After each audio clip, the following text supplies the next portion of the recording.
Bonjour à tous et bienvenue dans ce nouvel épisode de Quitte le Boomer Dream. Aujourd'hui, on va se refaire l'histoire des crypto-monnaies parce qu'on a fait pas mal d'épisodes sur le développement personnel, sur l'immobilier. On s'est dit que c'était pas mal de reparler crypto-monnaies. Et en plus, le bull run tant attendu commence à pointer son nez, donc ça fera en même temps une bonne actualité là-dessus.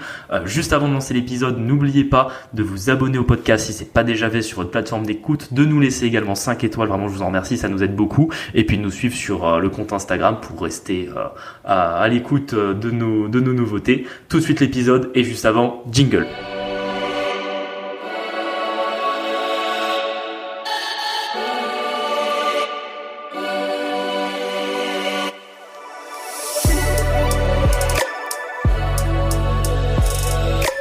Cette semaine, une petite boom anecdote perso et une petite boom anecdote actu, je dirais. Parce qu'il y a un truc qui m'a fait rire, mais nerveusement. J'avais vu une vidéo de Madame Pécresse qui donne les prix des transports en commun pour les JO 2024 à Paris. Et franchement, j'étais affolée. Genre, elle disait que pour se déplacer à Paris pendant la période des JO, c'était 16 €. T'imagines, 16 €. Ouais. Et 4 € le ticket de RER. Non mais surtout ce qui me fume, c'est qu'en fait ils vont augmenter les prix juste pendant la période des JO, et en plus ils en parlent dans la presse, donc ils mettent une grande pancarte en mode pas de souci les touristes, on vous prend pour des pigeons et pour des tirelires et on va augmenter le prix des transports alors qu'ils auront le même service que d'habitude, c'est-à-dire des transports dangereux, jamais à l'heure et non, pas mais propres. Tu sais pourquoi ils font ça, c'est parce qu'en fait selon les prévisions il y a une saturation, en fait c'est statistiquement il va y avoir une saturation des transports en commun, et du coup ils montent les prix pour limiter les déplacements, mais du coup en fait soit ça limite le nombre de spectateurs au JO, soit les gens qui travaillent d'ordinaire pourront pas aller travailler, tu vois, ils sont obligés de faire du télétravail. Enfin, je trouve ça vraiment triste en fait. De toute façon, dans tous les cas, ils vont être obligés d'en faire parce que ça aussi, ça va avec ce que tu viens de dire sur les prix des transports. C'est le fameux confinement olympique où en fait, ils pourront pas accéder à certaines zones dans Paris parce que en fait, pour des raisons de sécurité, on vit dans un pays où il y a aucune sécurité nulle part. Ils se rendent bien compte que s'ils veulent éviter qu'il y ait des attentats tous les jours, ils vont pas pouvoir permettre à tout le monde d'y accéder. Donc c'est génial. En fait, t'as financé des transports en commun avec tes impôts, t'as financé la construction des infrastructures olympiques avec tes impôts, et en fait t'auras plus le droit de sortir de chez toi parce que de toute façon tu seras trop pauvre pour t'acheter les tickets pour voir du Pentabon à 500 € la place, quoi. Franchement, je trouve ça triste, et mon grosse pensée pour les Parisiens quand ça se produira, parce que vraiment je trouve ça scandaleux en fait. Ouais, mais déjà qu'on peut même pas se payer une place pour les JO, t'as vu le prix que c'est? C'est un salaire, un mois de salaire. Mais surtout qu'en plus, nous on vit à Montpellier, on a toujours eu un peu le truc, les Parisiens qui viennent en vacances, etc. Et plus le temps avance, plus j'ai vraiment de la peine pour eux parce que ils vivent dans ce qui pourrait être la plus belle ville du monde et qui devient genre un enfer sur terre, tu vois, c'est à tous les niveaux. Donc bon, force à vous les Parisiens, on pense à vous, et c'était les petites boom anecdotes actu. Moi j'ai... Non, vas-y, je te coupe la parole. C'est juste du coup le programme du podcast là sur cette fin d'année, parce que... attends, j'ai pas encore dit ma petite boom anecdote personnelle. Pardon, pour moi. Non, c'est une boom anecdote positive pour une fois, c'est que j'ai rencontré un client boomer qui avait un appartement à vendre, et il me l'a proposé. Parce que on a rapidement parlé investissement immobilier, et à un prix plutôt sympa en plus. Donc j'irai peut-être le visiter, je sais pas encore parce qu'on a tellement de projets en cours que c'est compliqué, mais c'est plutôt trouvé ça sympathique, quoi, comme quoi des fois c'est ça aussi le réseau, et le fait de toujours rester alerte en fait des opportunités d'investissement, qu'elles soient boursières ou immobilières, c'est d'en discuter autour de vous, et sans trop en dévoiler, parce que moi j'aime bien toujours pas trop en dire, surtout aux gens que je connais pas, et encore plus dans le milieu professionnel. Mais parfois ça vaut le coup de placer que vous y connaissez un petit peu ou que vous y intéressez, et des fois vous pouvez avoir des retours sympathiques. Enfin, j'ai eu plusieurs fois des cas avec des clients soit qui m'ont proposé des opportunités d'investissement parfois boursières qui ont pu être pas mauvaises, ou simplement qui m'ont filé un contact dans l'immobilier. Donc non, franchement plutôt positif pour une fois. On revient à notre conseil de base, soyez sympathique avec les gens, c'est et ça, vous le rendront. Y compris parce que des fois on nous a dit, vu qu'on s'appelle vraiment le podcast Quitte le Boomer Dream, qu'en fait on détestait les boomers, qu'on râlait toujours dessus. Non, il y en a plein qu'on aime bien et qui sont sympas, mais bon, en fait nous c'est plus c'est pas les personnes en elles-mêmes, c'est vraiment plutôt la manière dont la société est construite, et en fait les opportunités qu'on va avoir et en fait tout simplement la manière dont on travaille, dont c'est fait le système aujourd'hui pour notre génération. C'est le système qui est pas du tout adapté. C'est plutôt ça qu'on dénonce et pas les personnes en elles-mêmes, même si elles ont des comportements induits en grande partie par le système dans lequel elles ont évolué, qui est quand même parfois marrant. Enfin, en tout cas, j'espère que vous aimez nos boom anecdotes là-dessus. Bon, j'arrête de tergiverser oui. en dehors du sujet. Il faut qu'on vous parle rapidement du programme de la fin d'année. Tu veux reprendre? Du coup, alors la semaine prochaine, c'est un peu particulier. À moins que vraiment on ait un éclair de temps ou je ne sais pas, une faille spatio-temporelle. Ça semble compromis. Voilà, t'as une compétition de sport le week-end prochain. Du coup, on n'est pas du tout sur Montpellier. Ça va être compliqué pour nous de nous organiser. Sachant que lundi, je touche du bois, mais normalement, on tourne un épisode avec un invité ultra particulier et je pense que vous allez vraiment aimer parce que c'est un modèle de réussite vraiment, en tout cas dans l'investissement. Et petit indice, mais il a moins de 25 ans, donc voilà, à tous ceux qui disent que c'est pas possible, faut lui dire à lui. Lui c'est vraiment je pense que c'est un ovni dans son domaine, donc je pense qu'on fera vraiment un très bon épisode. Et c'est vrai que là exceptionnellement on est lundi soir et on enregistre cet épisode, ça nous arrive jamais, d'habitude on se débrouille toujours pour arriver à le sortir à l'heure le lundi. Là exceptionnellement vous l'aurez le mardi. Et semaine prochaine, donc comme disait Marie, j'ai une compétition de powerlifting à Lyon dimanche. Donc si vous voulez me souhaiter de la force, merci à vous. Mais d'ailleurs ça fait un peu le lien avec l'épisode qu'on avait enregistré avec Corentin Clément des SBD Forever, qui on fait le même sport, hein, on s'entraîne ensemble. Donc voilà, ça sera dimanche. Lundi on enregistre l'épisode, du coup il pourra pas sortir lundi. J'espère pouvoir vous le sortir mardi prochain, au plus tard mercredi, mais dans tous les cas c'est pas très grave parce que je pense que la qualité de l'épisode pardonnera le léger retard. Et après, sur la programmation de fin d'année, on va arriver dans l'espèce de semaine qui fait le pont cette année entre Noël et Nouvel An. On se dit que ça sera pas très propice à écouter des podcasts d'investissement, plutôt à manger du chocolat. Même nous on n'écoute pas, on n'écoutera pas, je pense. Je pense que j'en écouterai moins que d'habitude. Donc, je pense que j'en écouterai quand même, mais moins que d'habitude.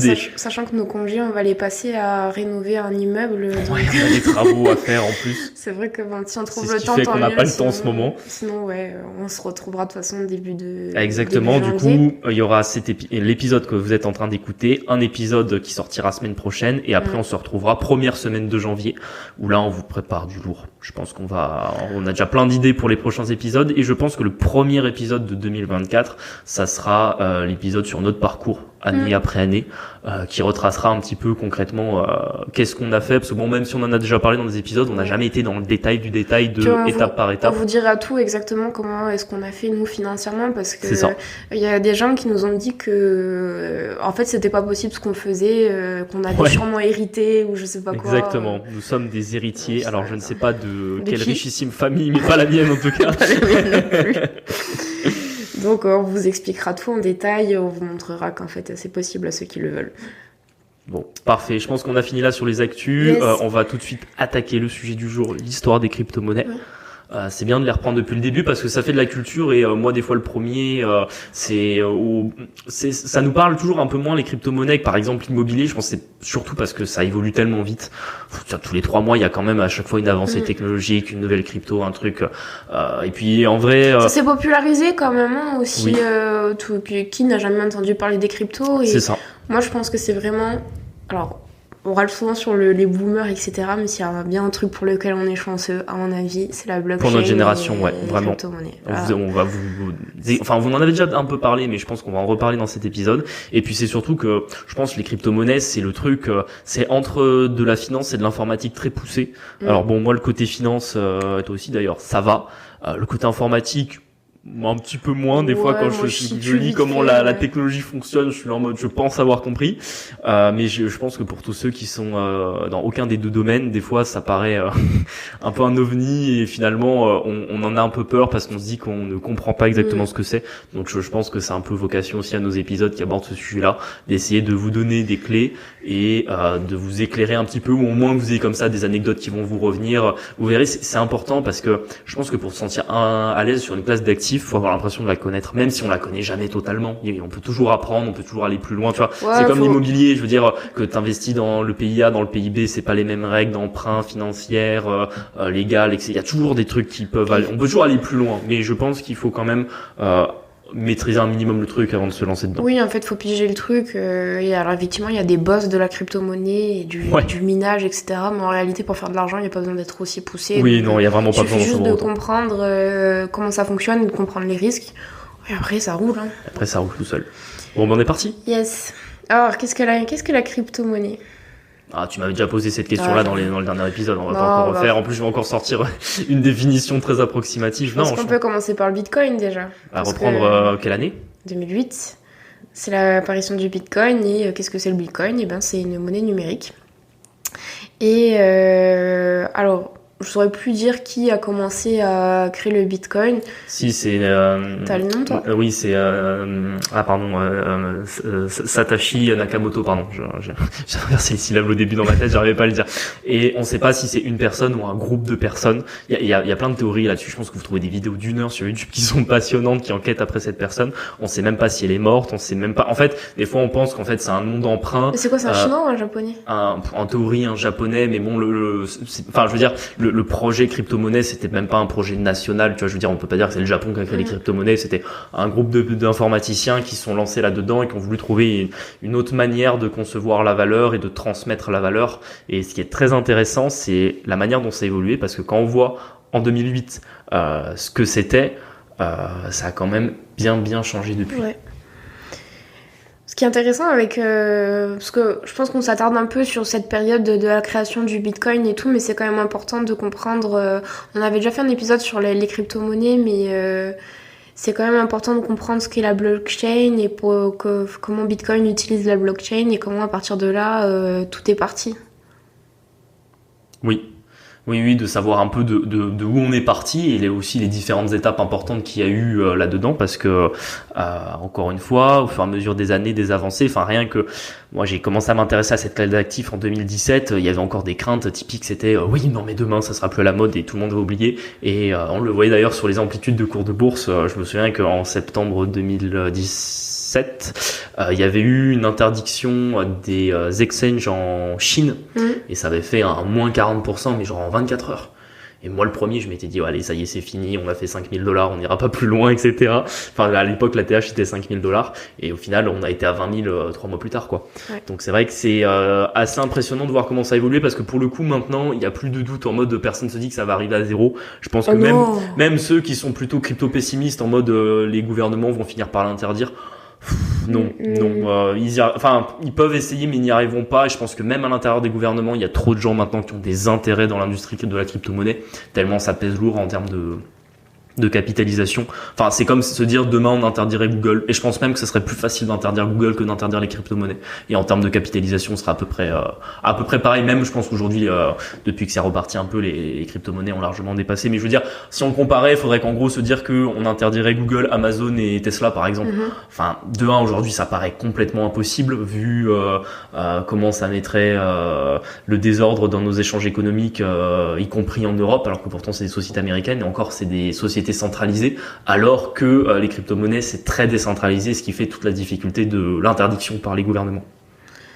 Bon, on avance un peu dans l'histoire. Ouais. Bon, mais du coup 2008 c'est lancé. Il y a l'anecdote de la pizza, tu veux la raconter? Vite fait, hein, c'est que... Tout le monde en parle toujours, si tu veux. Ça c'est marrant. Parce que le premier Bitcoin a été échangé contre 2 pizzas. Et à cette époque-là, Non, après c'est pas le premier Bitcoin, c'est les premiers Bitcoins. Parce qu'à l'époque ça valait quelques centimes, donc je crois que le mec qui a... j'ai plus le chiffre, hein, mais je crois que le mec qui a vendu les pizzas, je sais plus, il a dû encaisser 1500 Bitcoins, un truc comme ça. Parce que ça valait quelques centimes à l'époque. Je sais pas s'il les a gardés, mais j'espère pas. Mais il y a toujours ça c'est vraiment une anecdote marrante. Alors je me souviens plus du nom, c'est un Américain, mais lui il avait miné des bitcoins vraiment au tout début, entre 2009 et 2011, et il en a miné des milliers parce qu'à l'époque c'était très facile de miner. Et en fait il a jeté son ordinateur sur lequel avait la clé informatique qui détenait les bitcoins, et en fait son ordinateur a été mis dans une casse, et je sais plus, il y en a aujourd'hui pour peut-être 50 ou 100 millions de dollars. On n'a jamais retrouvé l'ordinateur. Il avait même organisé des fouilles en disant qu'il partagerait l'argent des bitcoins si jamais il y avait quelqu'un qui l'aidait à retrouver son ordinateur, et vraiment cette anecdote là elle est marrante. Mais du coup, juste, tu peux réexpliquer vite fait ce que c'est la blockchain et parce que le Bitcoin utilise la blockchain comme technologie. Est-ce que tu peux juste pour situer rapidement, on l'avait déjà expliqué dans le premier épisode sur les cryptos, mais juste histoire de replanter le contexte. Oui. Alors, la blockchain, c'est tout simplement une question de preuve de transmission de valeur. C'est-à-dire que, en fait, le gros problème qu'on a aujourd'hui dans les transactions, c'est avant tout la preuve de la transaction et qu'on puisse pas la falsifier. C'est-à-dire que typiquement aujourd'hui, quand vous achetez, je sais pas moi, on va dire vous achetez un livre sur Amazon, vous payez en euros. En fait, il y a pas vraiment de preuve que vous ayez payé. Enfin, je veux dire, tout est falsifiable aujourd'hui dans le système actuel. Alors oui, il y a quand même des sécurités, c'est pas aussi facile que ça. Mais en tout cas, à partir du moment où vous la mettez sur la blockchain, on ne peut plus contester le fait que vous avez bien payé votre livre sur Amazon. Et c'est inscrit dans le marbre. Pourquoi ? Parce qu'en fait, tous ceux qui vont émettre après d'autres opérations sur la même blockchain pourront revoir que vous l'avez fait. Et ce qui est surtout important, c'est la manière dont sont validées les transactions sur la blockchain. C'est-à-dire qu'il y a deux types. Maintenant, il y a encore dans des nouvelles technologies, mais bon, les Layer 3 et compagnie, on va pas en parler ici parce que c'est trop technique. Ouais. On va rester un peu plus simple, mais grosso modo, il y a deux façons de valider des transactions aujourd'hui sur toutes les blockchains de crypto. C'est soit la preuve de travail, ou alors c'est la preuve d'enjeu. La preuve de travail, c'est tout simplement par la validation des transactions de manière électronique par le biais des cartes graphiques. Alors, du coup, ça veut dire que tu laisses tourner ton ordi qui mine, oui. Et là, tu récupères du Bitcoin. Exactement. C'est-à-dire qu'en fait, il faut une puissance de calcul. Donc en fait, c'est des calculs informatiques. C'est pour ça qu'on a besoin de matériel puissant, et c'est pour ça qu'on utilise les cartes graphiques, parce que c'est souvent dans un ordinateur ce qui est le plus puissant en termes de capacité de calcul. Et effectivement, plus votre ordinateur est puissant, plus vous avez de chances d'être sélectionné pour valider une transaction. Et si vous validez une transaction, vous aurez droit à des frais, parce que c'est très important aussi dans l'univers des cryptos, c'est le fait de rémunérer ce qu'on appelle les mineurs, donc ceux qui valident les transactions. Tout simplement pour qu'ils continuent à le faire, parce que si on ne valide pas si on ne les rémunère pas, ils vont arrêter de le faire. Et du coup, c'est des gens qui font quoi en fait ? Ils ont des programmes, enfin ils créent des programmes ou... Oui, alors bon, techniquement, si vous voulez lancer une ferme de minage, je pense qu'il y a des bons tutos sur internet, mais grosso modo, en fait, vous achetez des cartes graphiques, vous mettez en sorte de les brancher, vous les rattachez ensemble sur un ordinateur. Il faut mettre en place l'explorateur Linux, si vous connaissez un petit peu en informatique, ça vous parlera. Et à partir de Linux, vous trouvez tout simplement le logiciel rattaché à votre blockchain pour vous y connecter et valider vos transactions. Sachant que vous pouvez pas mettre plusieurs blockchains en même temps. Si par exemple vous êtes sur Ethereum et vous resterez sur Ethereum, ou si vous allez sur Polygon par exemple, vous resterez sur Polygon. Vous choisissez votre blockchain et vous pouvez en changer, mais vous pouvez pas miner plusieurs blockchains en même temps. Donc en soi, la blockchain c'est comme un genre de livre où t'écris une page. Oui, de manière. Tu peux pas toucher. Oui, de manière très schématique. Oui, on peut voir un livre. On peut quand même se dire qu'on peut modifier la blockchain. Ça, c'est quand même toujours une possibilité. Mais il faut détenir en fait il faut que la majorité des mineurs, en fait, la majorité des gens qui valident les transactions, soit d'accord. Et c'est ça en fait qui est toute la décentralisation. Et je pense que là on peut mettre pas un warning, mais s'il y avait un seul risque aujourd'hui pour Bitcoin, ça serait que vous ayez une seule société ou un seul groupe de personnes qui détiendrait la majorité des pools de mineurs. Pourquoi ? Parce qu'à ce moment-là, ils pourraient contrôler la blockchain et décider eux-mêmes des transactions qu'ils valideraient ou ne valideraient pas. Il y a des institutions en vrai qui veulent faire ça. Il y en a qui veulent. Après, on peut toujours le faire évoluer, et c'est toujours, en fait, une fois que c'est très décentralisé, c'est plus compliqué. En fait, c'est plus facile de décentraliser quelque chose qui est centralisé que de centraliser quelque chose qui est décentralisé.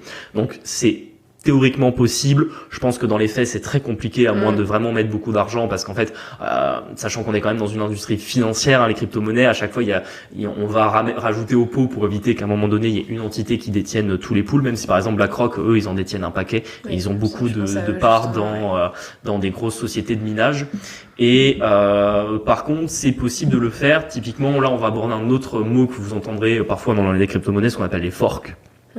Qu'est-ce qu'un fork ? C'est tout simplement une division dans la blockchain et probablement l'émission d'un nouveau token. Typiquement, le plus célèbre, c'est Ethereum vs Ethereum classique, où en fait, il y avait eu un hack sur la chaîne Ethereum à l'époque où il y avait des hackers. Oui, des hackers qui avaient récupéré énormément de tokens. Et la communauté Ethereum avait pris la décision de effacer la transaction qu'ils avaient fait et de revenir en arrière. Et ça, il avait fallu que la majorité des pools de mineurs soient d'accord pour faire ça. Et effectivement, ce qui avait été le cas, sauf qu'il y avait une petite partie qui avait refusé. Et du coup, il y avait eu ce qu'on appelle un fork, c'est-à-dire une division entre deux blockchains, donc Ethereum qu'on connaît toujours aujourd'hui, qui est la chaîne principale, et Ethereum classique, qui est la chaîne secondaire. Okay. Sachant que c'est arrivé chez Bitcoin aussi, c'est pour ça qu'il y a du Bitcoin Cash et du Bitcoin. Je sais plus Bitcoin Cash, je crois que c'est 2018 l'émission de Bitcoin Cash. Mais on va le reprendre parce que là on a commencé un peu à s'éparpiller. Faut qu'on reprenne dans l'ordre chronologique. C'était quand même. Non, mais c'était juste une petite aparté sur la blockchain parce que c'est quand même important de savoir dans quoi on évolue. Et j'ai oublié peut-être parce qu'on a parlé de la preuve de travail, parce que je termine quand même là-dessus. Oui. On a parlé de la preuve de travail, donc avec les mineurs qui minent avec leur carte graphique. La deuxième solution, c'est simplement la preuve d'enjeu. Alors la preuve d'enjeu, c'est tout simplement quand vous détenez suffisamment de tokens sur une blockchain pour les rassembler en fait dans un pool. Donc sachant que ça vous pouvez être tout seul, ou vous mettre avec d'autres mineurs qui vont eux aussi rassembler assez de tokens. Par exemple, pour avoir un pool de minage maintenant sur Ethereum qui n'est plus sur la preuve de travail mais qui est sur la preuve d'enjeu, vous devez détenir 64 Ethereum, ce qui fait $128 000 à peu près, enfin 128 000 euros. Mmh. Et donc c'est le fait de détenir beaucoup de tokens qui va vous permettre de valider les transactions, tout simplement parce qu'en fait, étant donné que vous avez beaucoup de tokens, ça justifie le fait que en les mettant, en fait, chacun de vos tokens vont détenir une copie de la transaction que vous allez valider. Donc en fait, plus vous en avez, plus vous pouvez prouver que cette transaction a bien eu lieu, et c'est l'autre manière de valider les transactions à l'intérieur des blockchains. Voilà, c'était pour terminer là-dessus. C'est les deux grands types de validation des transactions. Après, vous avez certaines crypto-monnaies qui sont plus innovantes que d'autres, mais retenez ça, on va pas partir, en tout cas pas dans cet épisode, dans des solutions technologiques trop perchées. Ok, on avance un petit peu dans le temps. Du coup, là, on est en 2018, c'est la première apparition du Bitcoin, oui. Avec deux, trois transactions, mais le bordel ne vaut rien du tout pour l'instant. Oui, en tout cas, ça commence petit à petit à monter parce qu'au fur et à mesure que c'est connu, qu'il y a des gens qui s'y intéressent pour diverses raisons, parce que vous avez toujours eu les Bitcoin maximalistes, qui pensaient que Bitcoin allait devenir l'or, enfin qui le pensent d'ailleurs toujours, qu'à un moment donné ça va concurrencer l'or et devenir vraiment une source une valeur refuge, et que ça va vraiment permettre de garder de la valeur et que plus personne ne doutera de la crédibilité de Bitcoin. Grosso modo, il se passe pas grand-chose jusqu'à 2011. Ouais, parce que là, il y a la création de plusieurs blockchains. Exchange, pardon. Explique-nous ce qu'est un exchange. C'est une plateforme centralisée où on peut du coup passer des transactions. Et après, c'est toujours un peu particulier parce que justement, jusqu'ici, on parle de transactions sur la blockchain. Et en fait, quand la majorité des gens aujourd'hui qui passent des transactions sur les crypto-monnaies, moi le premier, vont sur des exchanges centralisés sur lesquels en fait ils n'opèrent pas sur la blockchain. Ils opèrent directement sur la plateforme. C'est-à-dire que quand vous achetez un Bitcoin sur une plateforme, en fait, le Bitcoin n'est pas vraiment à vous. Il est toujours la plateforme. C'est un peu comme une banque en soi. C'est ça. Et c'est toujours un peu marrant parce que tout le monde parle justement de cette technologie blockchain et pas énormément de gens l'utilisent. En tout cas, on passe aujourd'hui encore majoritairement par les exchanges centralisés, même si les autres solutions qui commencent petit à petit à se répandre, qui sont plus décentralisées, elles vont directement sur la blockchain. Et d'ailleurs, quand on utilise une clé Ledger pour mettre ces crypto-monnaies à l'abri, alors toujours pareil, on les met pas vraiment sur sa clé, c'est plutôt on garde la preuve sur sa clé qu'on a bien passé cette transaction. Et là, pour le coup, on passe une vraie transaction sur la blockchain. Après, c'était aussi une question de facilité parce que aujourd'hui, en fonction des blockchains, ça peut coûter moins cher de passer une opération sur un exchange que directement sur certaines blockchains. Ça dépend des cas, mais c'était en tout cas au début une des raisons de le faire. Du coup, premier exchange, un qui est connu d'ailleurs en 2011, c'est Kraken. Attends, il y avait d'abord MTGOX aussi, surtout. Je sais pas. Non, mais MTGOX, après, bon, ça c'est... si vous n'êtes pas ancien sur les cryptos, ça vous parle pas beaucoup, mais c'est important de le savoir, c'était la plus grosse plateforme crypto au monde. Mais ça n'existe plus, du coup. Non, elle n'existe plus parce qu'elle a été hackée en 2016, pardon. Elle a été hackée, c'était la plus grosse plateforme au monde. D'ailleurs, elle avait énormément de parts de marché aux États-Unis ou au Japon. Et en fait, elle a été hackée et le hack a coulé la plateforme, elle a fait faillite. Ah merde. Et il y a énormément de gens qui détenaient énormément de crypto à l'époque et les liquidateurs japonais, parce que c'était passé devant la justice japonaise, s'étaient occupés de liquider la plateforme. Et c'est là aussi que notamment une autre grande plateforme qui existe toujours aujourd'hui pour le coup, qui s'appelle Kraken, a été créée. Toi, tu utilises Kraken? Moi, j'utilise Kraken. Pourquoi t'aimes bien Kraken? Déjà justement parce que c'est une des plus anciennes et qu'ils ont toujours eu, c'est-à-dire qu'aujourd'hui Kraken ils sont 3e en termes de volume de transactions, donc c'est pas la plus grosse. Ils sont dépassés par Binance et Coinbase, mais moi ce que j'aime bien chez eux, c'est qu'ils ont toujours eu une approche, en fait, la sécurité avant tout. C'est-à-dire que quand Binance, par exemple Binance, leur modèle de développement c'était quoi? C'était d'aller dans chaque pays, c'était d'être un peu innovant, c'était d'être facile, donc ils payaient de la publicité un peu partout. Ils ont mis, moi par exemple j'ai un collègue de boulot qui est même et un ami aussi qui sont passés par Binance et qui ont eu à un moment donné il y avait des espèces de black cards Binance et on pouvait payer avec sa carte bancaire directement en crypto. C'était un petit peu pour ça permettait de faire la pub parce qu'en fait à partir du moment où vous voyez quelqu'un payer avec la carte bancaire noire, déjà vous dites qu'est-ce que c'est quelle banque? Et là la personne elle répond Binance. Tu dis c'est quoi que cette... En fait c'était une façon de se faire la pub. D'accord. Coinbase eux ils ont une autre approche, c'est-à-dire qu'ils sont devenus très copains avec tous les grands institutionnels américains. Ils ont fait des projets avec plusieurs grandes banques parce que notamment il y a BlackRock qui est au capital de Coinbase. Ils se sont bien entendu avec la réserve fédérale américaine aussi pour des histoires de liquidité et de change. Et ils se sont introduits en bourse. Ça a été la première grande société crypto, en tout cas dans la catégorie des exchanges, à faire du coup une vraie introduction en bourse à la bourse de New York. Et Kraken, ils sont toujours restés un peu dans leur point, tu vois, ils font pas de pub sur internet, enfin tu auras peut-être de la pub quelque part, mais moi en tout cas Kraken je les ai connus parce que justement il y avait un trader que j'aimais bien, que je suivais sur YouTube, qui passait par eux. Je me suis dit tiens je vais taper le nom et regarder un peu. Ils ont jamais fait des trucs trop bizarres avec des cartes bancaires, ils sont pas trop chiants en termes de KYC. Oui, c'est un avantage. Et en termes de frais, ils sont à la fois pas chers, mais pas les moins chers du marché. Et je vais vous expliquer pourquoi c'est important. C'est-à-dire que moi, à l'époque, j'étais sur eToro et eToro était très cher pour passer des ordres sur des crypto-monnaies, enfin pour tout un tas de raisons, et notamment parce que eToro faisait beaucoup de pubs. Donc pour payer la pub, il fallait bien faire des gros frais de transaction. Kraken, c'est 1,5% par ordre, et je pense que quand on passe en Kraken Pro, il y a moyen de baisser. Bon, moi je suis resté sur Kraken simple, je suis pas passé sur le Pro, mais il y a moyen de baisser un petit peu. 1,5 c'est à la fois beaucoup et pas beaucoup dans l'univers des cryptos, mais je pense que c'est assez pour que la plateforme se rémunère suffisamment, pour qu'elle ait suffisamment d'équipes informatiques en cybersécurité qui garantissent vos données. Et d'ailleurs, c'est un des rares exchanges qui a jamais été piraté et qui a toujours gardé de la liquidité. Enfin, ils ont jamais eu de problème de liquidité, Kraken. D'accord. Y compris quand FTX a fait faillite, parce que c'était FTX, l'ancienne deuxième plateforme, c'était FTX. Et donc même là, Kraken, ils ont pas eu de problème de liquidité. Pour moi, c'est important. Du coup, en 2011 aussi, il y avait première halving. C'est pas ça? Si. Et ça, c'est important. On avait déjà expliqué ce que c'était un halving. C'est la division par deux de la rémunération des mineurs en frais de transaction. Parce qu'on vous expliquait tout à l'heure que justement c'est important de rémunérer les mineurs. Et dans la création même du Bitcoin, il y a une logique qu'en fait tous les 4 ans on divise par 2 la rémunération des mineurs par l'émission de nouveaux blocs. C'est-à-dire qu'en fait le mineur, ça je l'ai peut-être pas expliqué tout à l'heure, il est rémunéré par 2 moyens. Il y a le premier, il y a le frais de transaction que payent tout simplement les 2 personnes qui vont émettre la transaction. Et il est rémunéré également par une émission de nouveaux blocs.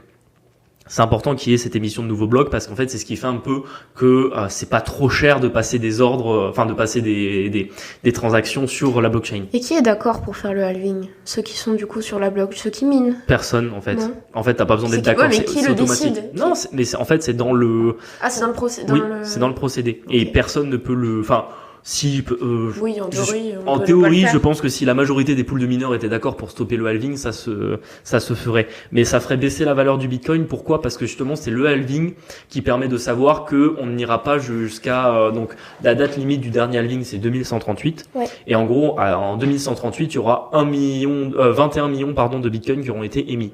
Et le fait qu'il y ait justement une monnaie finie, c'est-à-dire que Bitcoin est inflationniste mais limité. D'accord. C'est-à-dire qu'il y a de plus en plus de Bitcoin en circulation parce que les minages de nouveaux blocs créent de nouveaux Bitcoins. Donc c'est bien une monnaie qui est inflationniste, sauf le fait qu'elle soit finie par avance, c'est-à-dire qu'on sait par avance que il y en aura pas plus de 21 millions, ça fait une sauvegarde de valeur. Et en plus, en fait, elle est pas déflationniste, attention, là encore, faut pas se tromper de terme, elle est désinflationniste dans son concept, c'est-à-dire que elle a une certaine inflation.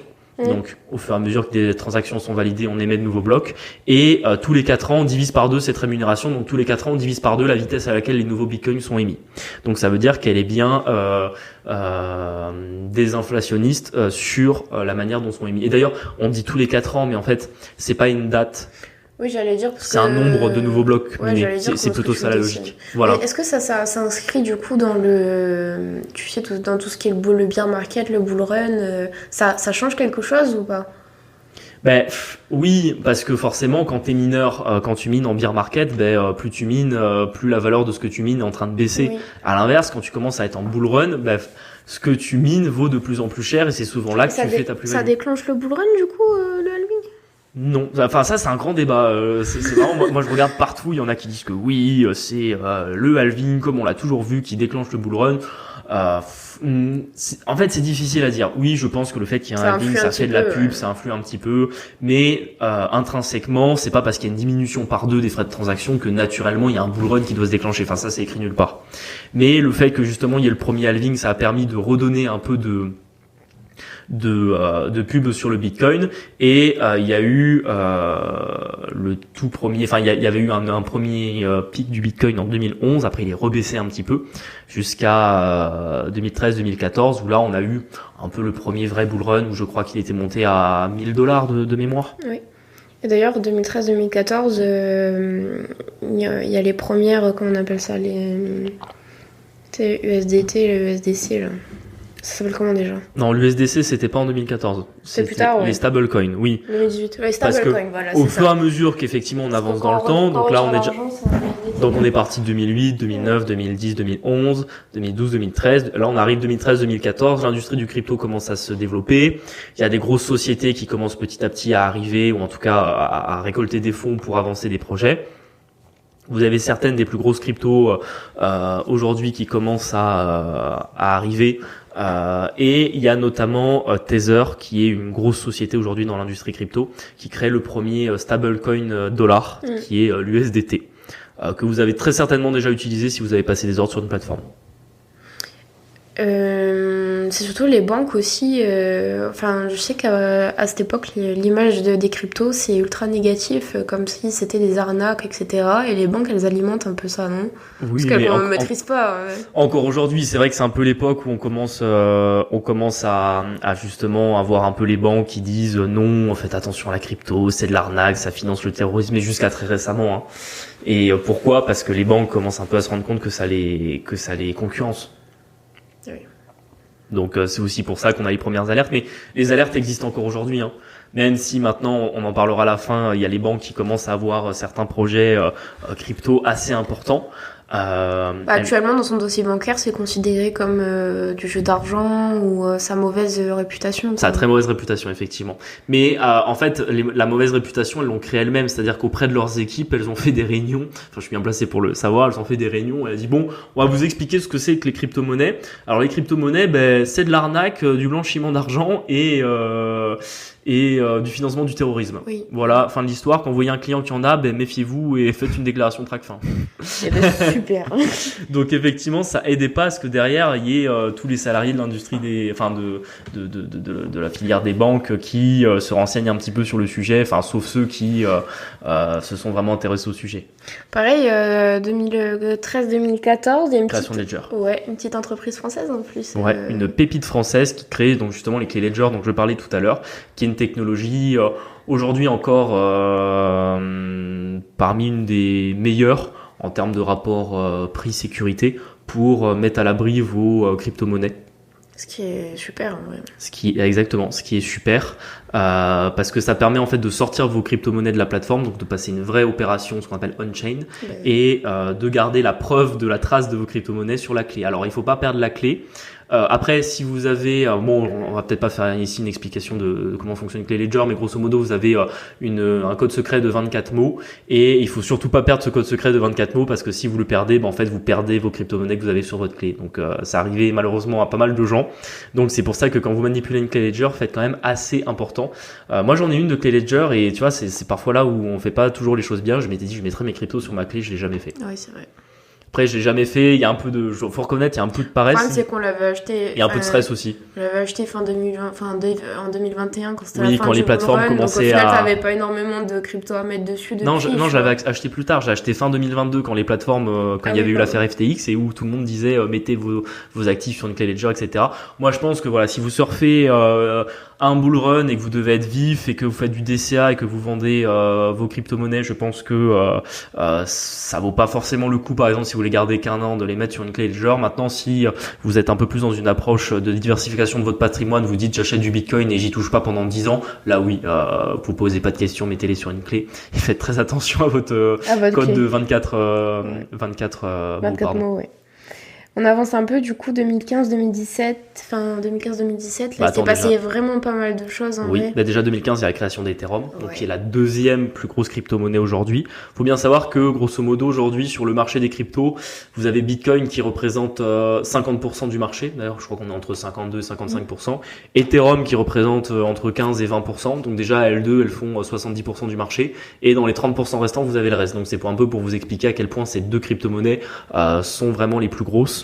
Et depuis toujours, on parlerait que Ethereum dépasserait Bitcoin parce que Ethereum, c'est aussi une blockchain qui était plus avancée.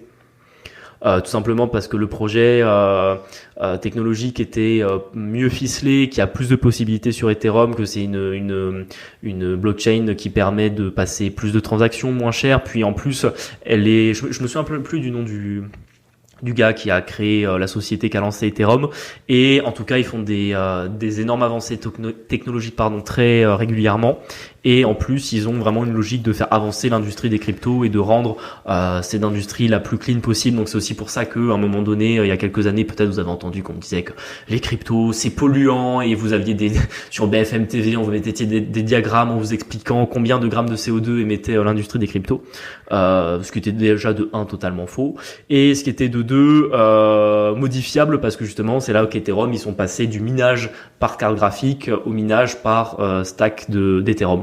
Donc c'est bien pour montrer que ça évolue quand même assez de manière significative. Ethereum, elle a influencé le prix de Bitcoin à ce moment-là ou pas ? Alors la création non, d'ailleurs quand l'Ethereum s'est lancé ça valait aussi quelques centimes, alors qu'aujourd'hui un Ethereum ça vaut entre 2200 et 2400 dollars à l'heure actuelle, parce qu'il y a un peu de volatilité. Là on a pris moins 10% aujourd'hui, donc c'est un peu compliqué de dire combien ça vaut à l'instant T, mais oui, grosso modo on est passé de quelques centimes. Après ça n'a pas vraiment influencé Bitcoin, parce qu'à l'époque où Ethereum est sorti c'était juste une blockchain parmi d'autres. Il y avait d'autres projets qui existaient déjà à l'époque ou qui étaient sur le point de se lancer, et ça avait pas vraiment tout le monde ne voyait pas encore ce qu'allait devenir Ethereum à ce moment-là. C'est dingue, en quelques années quand même. C'est pas parce que c'est récent quand même. Oui. Donc maintenant, fin 2015, il y a un deuxième halving, et en 2016, on a l'industrie des cryptos qui se démocratise, et je pense que c'est là où beaucoup de gens ont entendu parler. Enfin moi, je pense que j'en avais entendu parler la toute première fois 2013-2014, mais bon, c'était une époque où j'étais au lycée, si tu veux, j'étais pas en mode road to million avec le Bitcoin, tu vois. On était pas au lycée en 2015. Ah si. Bah si, on a eu le bac en 2015, donc on était bien au lycée en 2013-2014. Autant pour moi. Et en 2016, je pense que j'ai commencé à en entendre parler, mais au début je m'y suis pas intéressé. Je pense que j'ai dû en entendre parler parce que comme j'étais déjà beaucoup sur YouTube à l'époque, j'ai dû forcément tomber sur des... sur ta période bourse aussi là, non? Non, plus tard, 2017 ma période bourse. Donc c'est pour ça que 2016, j'en ai entendu parler sur internet, mais j'avais pas encore mon intérêt n'était pas allé plus loin que ça. C'était aussi une question de maturité d'esprit, ouais. Etc. Puis bon, à l'époque, il y avait pas autant de formation en ligne et de toutes ces choses. Enfin, c'était encore que le début. Et puis même, je pense que sur les cryptos, à l'époque, il y avait rien. Il y avait sur l'immobilier, mais pas sur les cryptos. Et en plus, là, c'est l'époque où les régulateurs commencent à rentrer, enfin les institutions de régulation commencent à mettre un peu leur nez dedans quand même. Un petit peu. Après, notamment... Parce que fiscalement, rien n'existait, et puis exactement. Voilà, c'était pas reconnu, ni rien. Après, c'est un peu plus tard, parce qu'en fait, c'est en 2016-2017 qu'on commence à se demander comment... Donc effectivement, désolé, on a une petite coupure, on reprend. On était en train de dire que en 2016-2017, on savait pas encore comment fiscalement ça allait être imposé, et que à partir de 2018, enfin pour la France et un petit peu avant pour d'autres pays, on commence un petit peu à voir les États qui prennent des réglementations. Déjà, comment on traite fiscalement les plus-values des cryptos pour les particuliers et pour les entreprises, parce que typiquement pour les entreprises, il y a une problématique de TVA. Tu veux parler de la TVA sur les cryptos ? Pas du tout. Donc même aujourd'hui, c'est encore compliqué, mais ça s'est quand même simplifié depuis. Et puis c'est surtout que ça n'a pas beaucoup évolué d'ailleurs depuis. Non, c'est vrai que ça a pas trop bougé depuis 2018, mais 2018 avait quand même été une grande avancée, notamment de savoir que nos crypto-monnaies relevaient bien de la flat tax, et qu'aujourd'hui, quand vous avez une plus-value, elle est imposée à 30% comme n'importe quelle plus-value boursière. Ça fait mal, mais bon, si vous investissez en bourse, c'est le même tarif, donc à la limite, on peut se dire qu'il n'y a pas de traitement de faveur pour l'un ou pour l'autre. Création de Binance après aussi. Exactement. 2017, c'est aussi la création de Binance. Qui est devenue justement aujourd'hui la première plateforme c'est la première exchange. Le premier exchange. Donc comme quoi on peut devenir en quelques années le numéro 1, et il faut quand même reconnaître que c'est une plateforme, moi je m'en suis toujours un peu méfié, principalement parce que justement comme ils veulent être le numéro 1 en termes de réglementation, Binance a toujours été ceux qui ont été le plus pro KYC. D'ailleurs on les a entendus plein de fois se retirer d'un pays puis y revenir. Ils se sont retirés d'Angleterre puis ils se sont retirés de France, puis ils sont retirés des Pays-Bas, puis ils s'y sont remis, etc.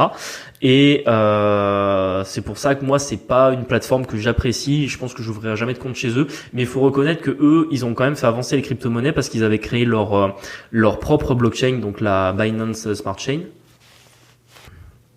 Donc là où il faut reconnaître que Binance ont bien fait avancer l'industrie des cryptos, c'est ils avaient créé leur propre blockchain qui est d'ailleurs vous avez le coin BNB, et l'avantage c'est qu'on peut sans grande capacité informatique créer sa propre blockchain à l'intérieur de la smart chain Binance, et c'est vrai que pour le coup ça a permis à beaucoup de gens de lancer des projets qui parfois après ont carrément quand ils ont levé suffisamment de fonds, ont réussi après à recruter une équipe informatique pour se créer une vraie blockchain et lancer sa crypto autrement. Donc il faut quand même reconnaître qu'ils ont fait avancer quand même l'industrie de cette manière-là. Et 2017, c'est aussi là où en fin d'année on a eu le premier gros bull run, enfin en tout cas celui où tout le monde en a entendu parler. Enfin si vous n'avez pas entendu parler en 2017, c'est que vous viviez dans une grotte, parce que vous aviez par exemple c'est Nabila qui avait dit qu'elle avait acheté du Bitcoin. Et d'ailleurs là c'était elle l'avait dit en décembre 2017. Je pense qu'il était à 17-18 000 $ le Bitcoin, et t'as plein de gens qui se sont fait tondre en fait. Parce qu'à partir du moment où t'as des influenceurs qui commencent à des influenceurs qui ont rien à voir avec l'industrie, qui commencent à te parler qu'il faut en acheter, c'est le moment où il faut vendre. Kim Kardashian aussi, elle fait ça. Plus elle a été condamnée, alors je sais pas comment ça s'appelle, l'AMF des États-Unis, mais la SEC, elle s'est fait probablement. Mais bon, t'as aussi beaucoup de gens qui sont rentrés à ce moment-là. Moi, c'est là où j'ai fait mes premières plus-values en crypto-monnaie à ce moment-là. Et après 2018, c'est un peu la redescente aux enfers. Tout le monde pense que ça va repartir, etc. 2018, forcément, on rentre en bear market, sauf que tous ceux qui étaient rentrés en 2017 sur les cryptos, dont moi, ne savaient pas ce qu'était un bear market. Et là, c'est un peu le moment où il se passe de moins en moins de choses sur les cryptos, où ça a traversé du désert. Ouais, exactement. Les investisseurs commencent à s'y intéresser de moins en moins. On a quand même des avancées. On a Layer 2 qui sort en 2018, qui permet en tout cas aux validations des transactions sur Bitcoin d'être plus stable. On a l'USDC. Donc tout à l'heure, on parlait de l'USDT, de Tether. Donc l'USDC, c'est l'USDC qui a été lancé par en tout cas en partenariat entre Coinbase et d'autres institutions financières dont BlackRock, et qui bénéficie quand même d'un soutien de la Banque centrale américaine. Donc voilà, encore un stablecoin très sécurisé. Enfin moi, si je devais choisir, je pense que je passerais je ferais moitié entre les deux. Si vraiment je devais mettre par exemple une grosse somme en stablecoin, je mettrais moitié USDC, moitié USDT. Faut toujours faire un peu attention, mais en tout cas c'était encore une fois une avancée.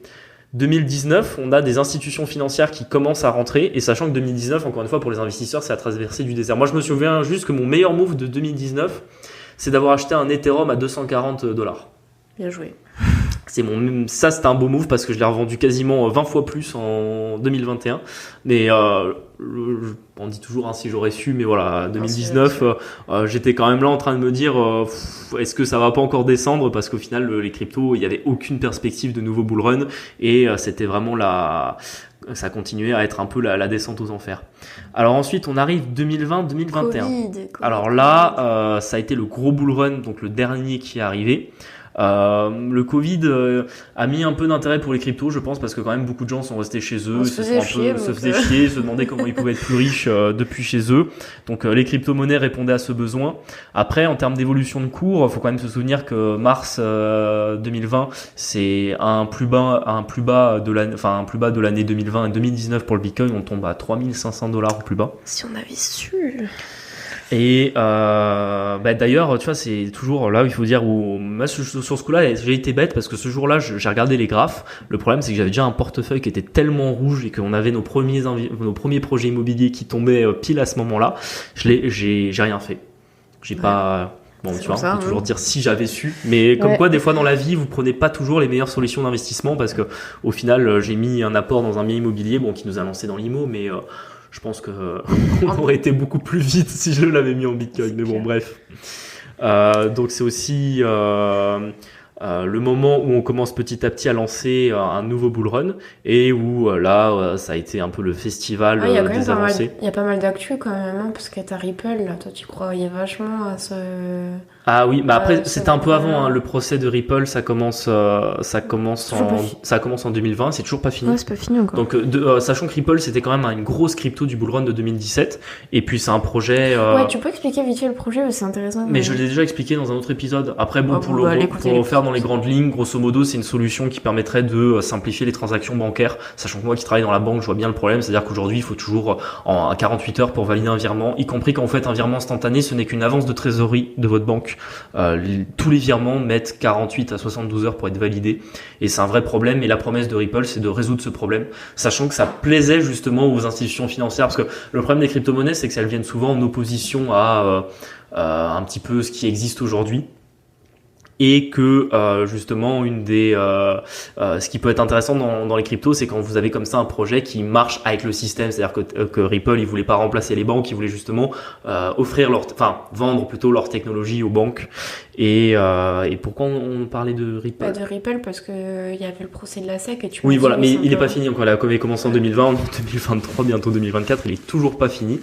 On espère quand même que ce procès va finir par s'arrêter un jour, parce que bon, je pense qu'on est nombreux à être un peu fans de Z crypto et à espérer qu'un jour elle atteigne des sommets. Bon, en termes d'analyse technique, elle est très belle, mais bon, on peut pas non plus en parler ici, on va pas avoir le temps. Mais c'est là aussi où vous avez eu Tesla qui a fait beaucoup parler d'elle, parce que ils ont acheté beaucoup de Bitcoin entre 2020 et 2021. Il y a eu l'ATH du Bitcoin, le dernier en date à 69 000. C'est le plus haut, je crois, non ? Oui, tout à fait. C'est le plus haut qu'on ait eu à l'été 2021. Sachant qu'on avait eu un long bull run, parce qu'en fait, on était monté très vite en mars, avril, mai. Juin, puis juillet avait été très rouge, août aussi, et septembre on était reparti un peu dans le vert, mais c'était surtout les altcoins qui avaient fait des plus hauts à l'automne, et il n'y avait pas eu énormément en tout cas le Bitcoin il avait fait peut-être 64, 65 en avril, il avait fait 69 en septembre, donc ça n'avait pas été vraiment incroyable. Et après, à partir de novembre-décembre 2021, nouveau bear market. Qu'est-ce qu'il y a ? Pendant longtemps. Là. Pendant longtemps, sachant que l'année 2022 avait été catastrophique pour les crypto-monnaies. FTX. Et d'abord, il y a la faillite de Terra Luna. Ah oui, aussi, ouais. Sachant que Terra Luna, ils avaient leur propre stablecoin qui était l'US. Putain, je m'en souviens plus. L'USTC, je crois. Oui, c'est ça, l'USTC. Donc c'était l'USTC qui est un autre stablecoin qui était énormément utilisé et qui marchait beaucoup avec la plateforme FTX notamment, et qui a fait faillite. Alors il a fait faillite parce que pareil, on s'est rendu compte que, en fait, si vous voulez, l'USTC, il était devenu extrêmement populaire parce qu'il promettait un taux de rendement sans risque qui était trop élevé. C'est toujours la même chose avec les schémas de Ponzi.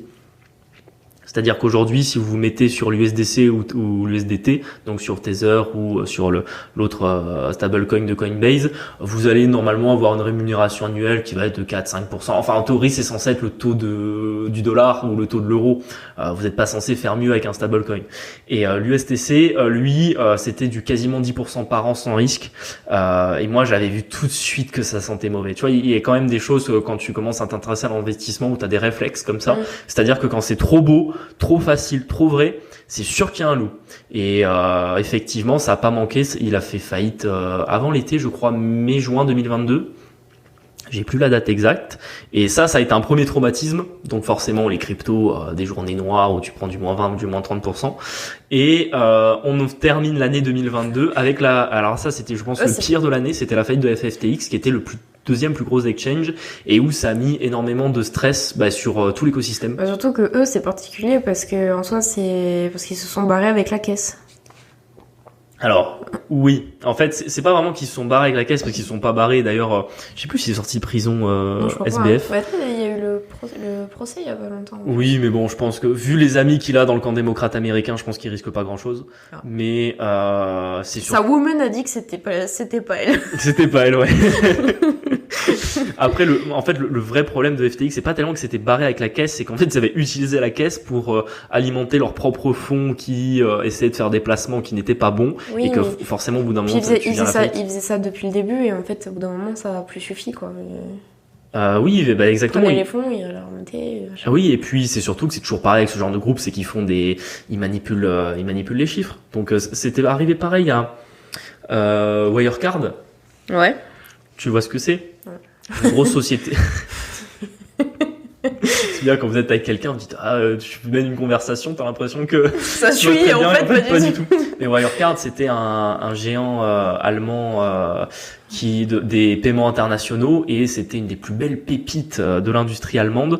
À l'ATH, le cours de l'action valait 350 €. Et du jour au lendemain, 0, parce qu'ils se sont rendus compte que, si tu veux, dans les comptes, il y avait écrit qu'ils avaient 2 milliards à Singapour, sauf qu'en fait, les 2 milliards n'existaient pas. Donc c'est toujours pareil, hein, FTX c'était pareil, il y avait marqué qu'ils avaient 2 milliards cachés quelque part, sauf que je dis 2 milliards, hein, c'est un chiffre au hasard, hein. Mais voilà, ils disaient toujours qu'ils avaient des fonds cachés quelque part qui permettaient de faire en sorte que FTX était solvable. À un moment donné, quand on commence à s'inquiéter, vous avez toujours le même phénomène, c'est le bank run, c'est-à-dire tout le monde veut sortir. Donc quand tous les gens qui avaient de l'argent dans FTX ont voulu sortir en même temps, forcément c'était faillite parce qu'ils pouvaient pas les servir. Et en plus, là c'est là où Binance s'était montré moche. C'était que Binance c'était vraiment le grand concurrent de FTX. Ils ont d'abord dit on va le racheter, comme ça au moins ça règle les problèmes de solvabilité. Oui, c'est vrai. Et le lendemain ils ont dit ouais non c'est trop pourri, on n'achète pas. Sachant que FTX va peut-être ressusciter parce que il y a un groupe américain, j'ai oublié le nom, ils se sont trouvés un nom, c'est marrant parce qu'il y a toujours tout un truc BlackRock, les théories du complot, etc. Et le nouveau groupe des investisseurs qui veulent récupérer le portefeuille de clients de FTX, ils se sont choisi un nom, mais tu sais c'est presque le nom dans les séries des années 80 où t'as le méchant un peu G.I. Joe, tu vois. Ah ouais, j'ai plus le nom de la plateforme qui veut le faire. Enfin, je sais plus si c'est le nom de la plateforme ou juste le nom du groupe qu'ils ont créé pour porter leur nouvelle le projet de rachat du portefeuille de FTX. Mais voilà, ça m'avait un peu fait rire. Et 2023, on avance encore un peu dans le temps.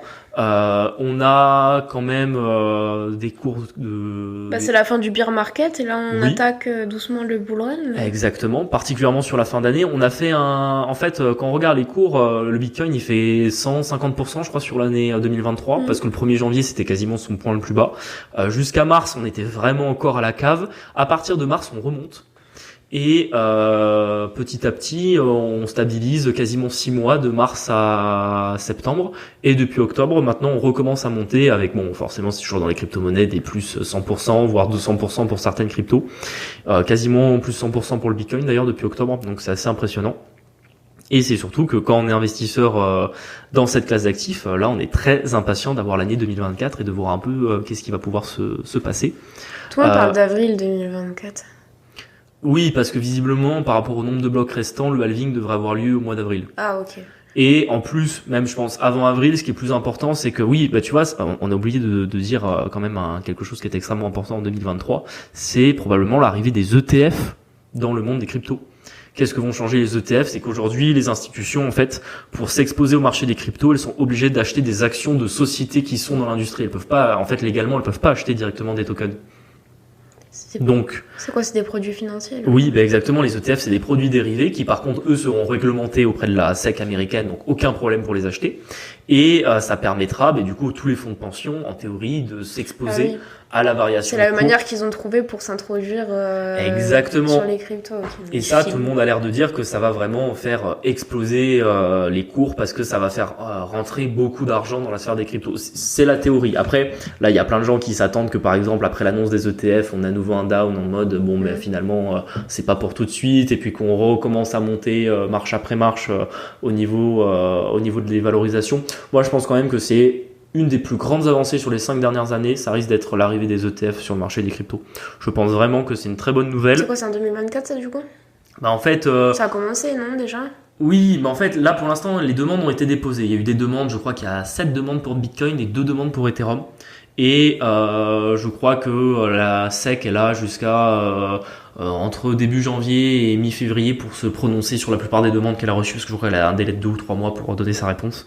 Et donc probablement qu'elle va finir par les donner, parce que quand c'est des fonds de pension qui ont étudié la question depuis des années, tu te dis qu'à un moment donné, quand l'ETF il arrive et qu'il est stable, je sais pas, aujourd'hui il y a des ETF sur le prix du coton, tu vois. Ah oui, ok.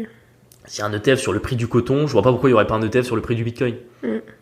Voire même il y a des ETF sur le prix du cobalt ou sur le prix de l'uranium, tu vois, il y a des... Enfin, si on part du principe que les crypto-monnaies avant d'être une technologie, c'est d'abord un peu, pas une matière première, mais voilà, une réserve de valeur. Tu te dis, à partir du moment où il y a plein d'ETF sur tous ces assets, pourquoi il n'y en aurait pas sur les cryptos? D'ailleurs, c'est un peu un exemple qui est pris, mais le premier ETF sur l'or, il est arrivé en 2004, et ça avait quand même permis à l'or de faire une bonne envolée dans les années qui ont suivi. Après, l'or, c'est quand même un peu plus lent que les cryptos. C'est pas du tout l'or, en général, on le regarde en trimestre, alors que les cryptos, on le regarde en semaine, tu vois, dans l'évolution des graphes. Mais c'est vrai qu'on attend quand même que ce soit assez positif. Ok. Après, on a oublié de dire, ça c'était arrivé assez tôt dans l'industrie des cryptos, mais c'était l'arrivée des NFT. Donc c'est des tokens qui sont non fongibles, et c'est un peu là encore c'est un aboutissement. Après les NFT c'est tout et n'importe quoi. Oui, la technologie NFT c'est simplement de transformer en token quelque chose qui existe. Par exemple, vous pourriez très bien dire le titre de propriété de votre maison, vous en faites une NFT, et en gros celui qui détient le token de votre maison, c'est celui qui est propriétaire de votre maison. En théorie c'est comme ça que ça peut fonctionner. Le problème c'est que avant que ça prenne, on va dire, des utilités de la vie de tous les jours, les NFT c'est surtout de l'art virtuel, c'est-à-dire vous avez tout un tas de collections de NFT qui ont été faites par des graphistes, et ça s'échange à prix d'or, parce que quand les gens font des plus-values... Le truc avec la grenouille, ce truc-là Ou je confonds non, tu confonds, ça c'est le PP Coin, c'est encore mais bon, les mêmes coins on va pas en parler ici parce que sinon on va trop se disperser.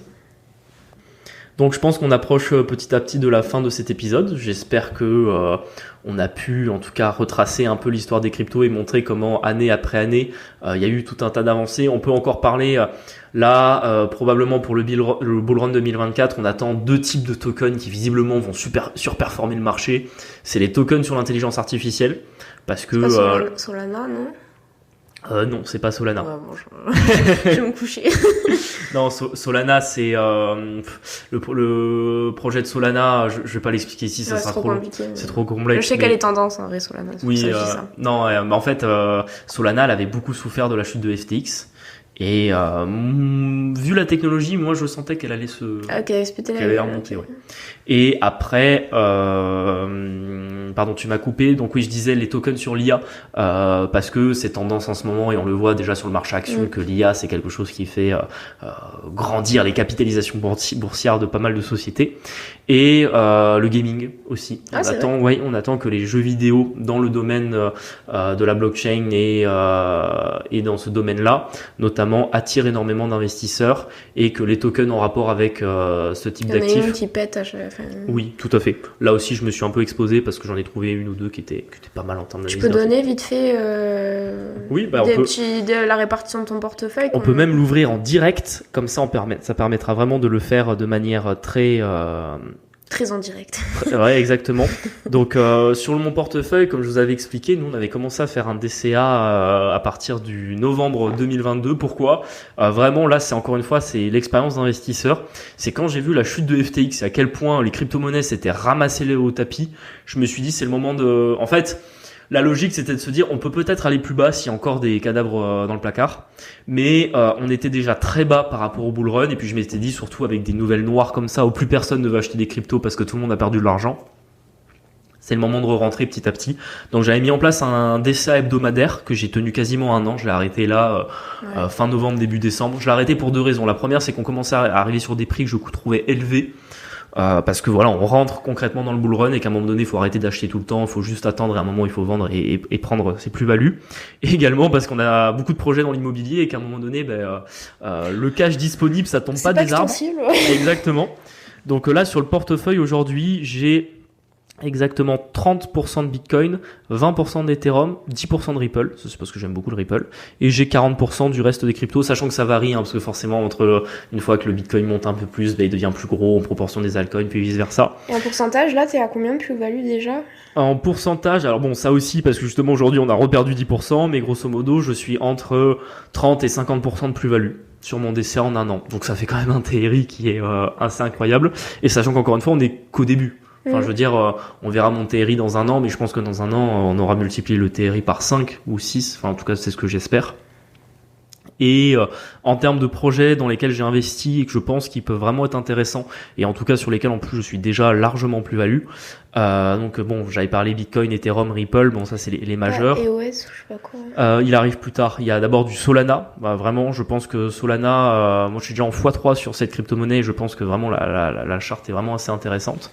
Il y a du Chainlink aussi, du Avax, du Cardano, il y a du Polkadot aussi, du Lumen, de l'Uniswap, du Filecoin, du Polygon aussi, du Litecoin, de l'IOS, tu en avais parlé tout à l'heure. Et après, quelques petites autres cryptos, je vais pas non plus vous faire toute la liste parce qu'il y a parfois des projets qui sont moins intéressants. J'ai un peu de Dogecoin aussi parce que bon, même... pour la blague. Même pas pour la blague, en vrai, je pense que la technologie est pas si mauvaise et puis encore une fois, il suffit qu'Elon Musk mette un smiley chien et directement le truc va péter. Après, on rappelle quand même que c'est pas un conseil en investissement, hein, c'est très important de le dire. Vous êtes maître de votre choix, c'est juste pour vous donner un peu des exemples de nous, ce qu'on a fait. Et je pense qu'on arrive à la fin de cet épisode. Merci de nous avoir écoutés jusqu'ici. Je vous dis à la semaine prochaine. Prenez soin de vous. Ciao.